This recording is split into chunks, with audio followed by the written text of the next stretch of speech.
Salut à tous. Aujourd'hui vidéo un peu particulière parce que je vais pas la travailler comme une autre vidéo style dark et tout avec des écrits et tout.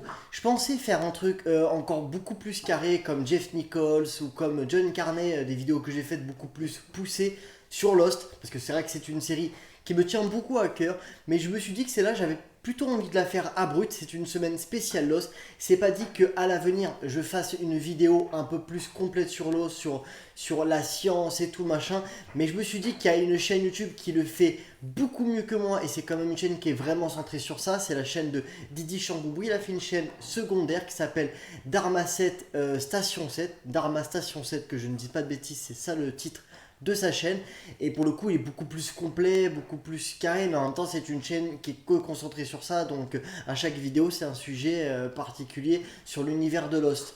Et donc j'ai réfléchi, je me suis cassé la tête, j'ai écrit des lignes, des lignes, des lignes, et je me suis dit mince, pourquoi pas parler directement de mon ressenti de Lost et de comment j'ai découvert Lost, et peut-être que à travers cette vidéo là je vous donnerai envie d'essayer Lost parce que tout le monde connaît, mais peut-être que beaucoup n'ont pas essayé Lost, et si vous entendez encore des léchages de boules, évidemment c'est encore Milo. Et clairement il est toujours dans les vidéos, vous le voyez pas mais on l'entend, il est là dans nos cœurs, t'as compris quoi. Ceci dit, trêve de bavardage, c'est vrai que l'intro est assez longue, il fait très très très très chaud. Donc dans un sens, je vais essayer d'écourter au plus vite cette vidéo. Et je sue comme un sumo, une température. Et tout ce qui est climatisation, c'est dans la chambre. Si la merde, je vous cache pas, c'est un peu les problèmes. Donc ceci dit, Lost, pour faire un synopsis un petit peu rapido, c'est le vol océanique 815 qui faisait Sydney-Los Angeles, s'écrase en plein Pacifique dans une île déserte, entre guillemets, pas vraiment déserte, mais très mystérieuse. Il y a 42 survivants. Voilà, et il va leur arriver au fur et à mesure des choses un peu compliquées, des bruits dans la jungle, des bruits de monstres, des numéros par-ci. C'est une île extrêmement mystérieuse et ça amène tout le côté fantastique, mystique. Voilà, mais ce n'est pas le plus important dans la série. C'est une grosse partie, 40% de la série, certes, mais c'est 60% surtout qui est tiré des personnages. À chaque épisode, vous allez voir un épisode centré sur un personnage, vous allez voir son passé au fur et à mesure, voilà, qui sera lié à la série. Voilà, et au fur et à mesure, il y aura des connexions avec les personnages, c'est ça qui est assez intéressant. Voilà, ça donne un. Et bon, voilà, au fur et à mesure, on comprend un peu les choses, mais chaque épisode qui avance, chaque saison qui avance, vous amène à des questions. Au fur et à mesure, toujours on se dit putain, ils nous ont répondu à ça, mais ils m'ont balancé 5 questions supplémentaires. Ça peut être dur à suivre, mais ce qui est assez fort avec Lost, c'est que moi, quand je l'ai découverte, c'était la première série qui était comme ça. Je m'explique, une série on va dire à fil rouge où il n'y avait pas, tu rates un épisode, t'es mort dans Lost, voilà. Il n'y avait pas un truc où on commençait on va dire l'épisode, voilà, ça pouvait nous amener à une ligne rouge, mais à la fin on repartait au point de départ, et ça faisait toujours ça, toujours ça. Lost a amené un peu ce côté-là, et pourtant c'était pas chose facile à faire au départ, c'est que ils ont un peu menti quoi. Ils ont dit que vous inquiétez pas, ça sera du survival et ça sera, on ne sera pas obligé de suivre les épisodes au compte-goutte. Ils ont menti. Bon, ça a eu le succès que ça a eu, c'est cool, mais c'est que ça a apporté après tout ce qu'on a eu après, ce qu'on appelle l'âge d'or des séries télévisées. On n'aurait pas eu de Game of Thrones, on n'aurait pas eu de True Detective, on n'aurait pas eu de Breaking Bad s'il n'y aurait pas eu Lost. Vous voyez un peu l'esprit. Lost a vraiment amené cette patte-là. C'est un truc vraiment, je trouve couillu d'avoir fait ça. D'ailleurs, le pilote a été pendant longtemps le pilote le plus cher jamais produit dans les séries télévisées. Et ça, c'est quand même fort à noter. C'est qu'ils ont posé le coup. Ils ont dit, vas-y, on va prendre une carcasse d'avion, on va tout éclater. On va pas trop en parler aux comédiens. Ils vont être dans le vif du sujet. Ils vont dire, putain, qu'on est où? Mais quel est ce projet? On est dans la merde.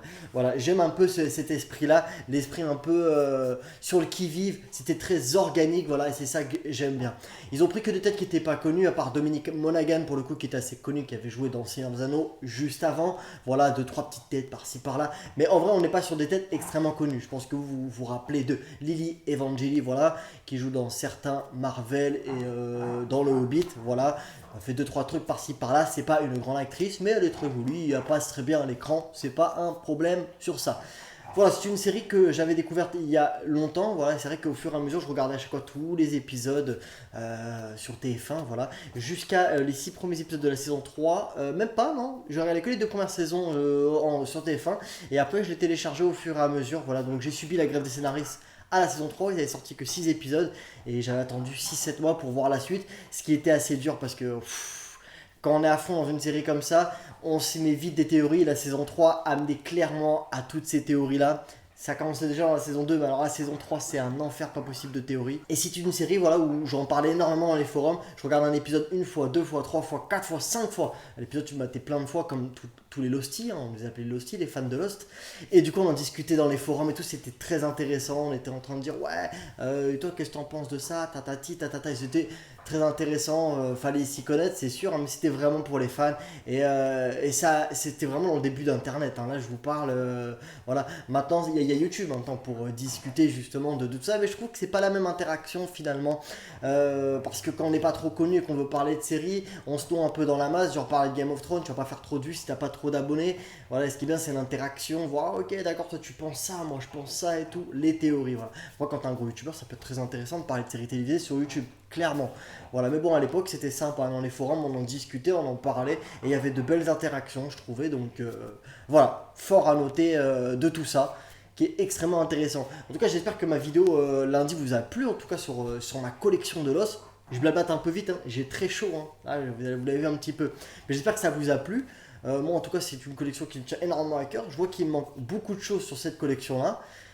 Et c'est une série qui me tient énormément à cœur. J'étais content de la redécouvrir cette année en Blu-ray. Voilà. Je trouve que ça n'a pas changé énormément de choses. J'espère qu'un jour ils ressortiront une édition Blu-ray ou peut-être 4K sur cette série. On ne sait pas, on croise les doigts. Mais en tout cas, il n'y a pas eu de réédition de Blu-ray depuis le début. Ce qui est un peu dommage. Mais je trouve que de plus en plus, on continue à reparler de cette série. Et elle ne cesse que d'augmenter en fait, je trouve, en intérêt et en côté assez culte. Voilà, moi, c'est personnellement une série de cœur, ma série préférée, clairement. Et je suis très fan de la fin.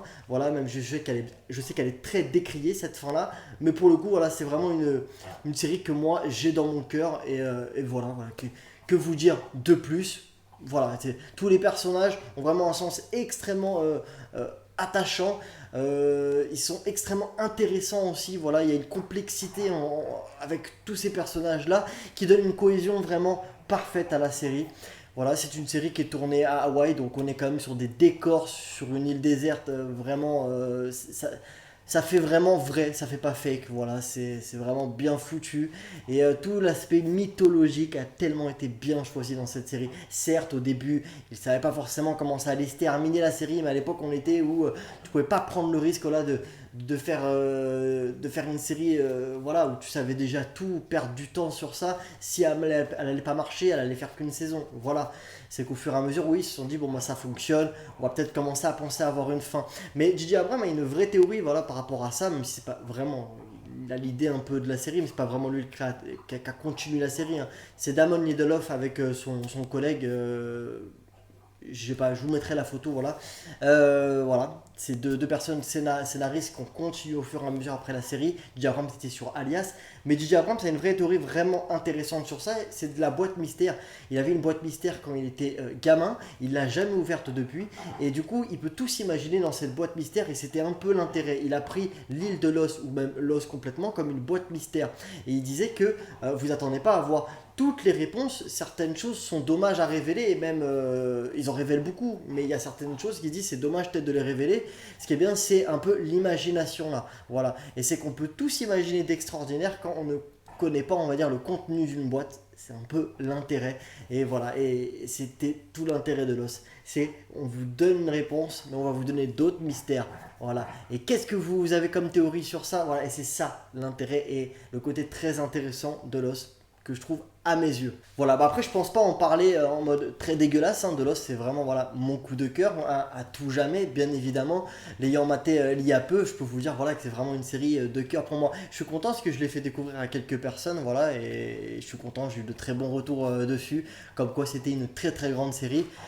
Et je pense que voilà, au fur et à mesure, s'ils font peut-être une réédition Blu-ray et tout dans les magasins avec des offres à Noël et tout, les gens vont peut-être refranchir le pas. Parce que je connais beaucoup de personnes qui me disent ouais, j'ai vu la saison 1, la saison 2, ouais, après ça m'a pas intéressé, ça pas. Mais là pour le coup, avec l'intégrale, ça permet de battre toute la série d'un coup. Voilà, ils se donnaient peut-être un avis un peu plus frais, je dirais. Mais en tout cas, j'espère que cette vidéo quand même vous a plu. Elle aura été courte. Effectivement, un jour je ferai peut-être une analyse beaucoup plus approfondie avec tout plein de spoils et plein de petits détails sur la science de l'os, sur ce que je pense des personnages. Une grosse vidéo qui dure entre 30 minutes, 1 heure. Certainement que je préparais ça, mais ça va me prendre énormément de temps. Je ne sais pas quand ça sortira. Là, je voulais absolument faire une semaine un peu spéciale l'os, voilà, où je vous présente ma collection que vous avez vue lundi. Et là, aujourd'hui, c'était vraiment un peu, pas vraiment analyse, mais vous donner un peu envie, franchir le pas. Peut-être que vous l'avez chez vous, vous avez quelques saisons chez vous, vous dites putain, ouais, pourquoi pas l'essayer, ça pourrait être cool. Et on peut en parler dans les commentaires. Voilà, moi ceci dit, ça me fait très plaisir de faire cet épisode-là. Et je vous dis à très bientôt. Restez un petit peu les petits potes. Là, tout de suite, il y a mon pote Esteban de la chaîne Jack Torrance DVD.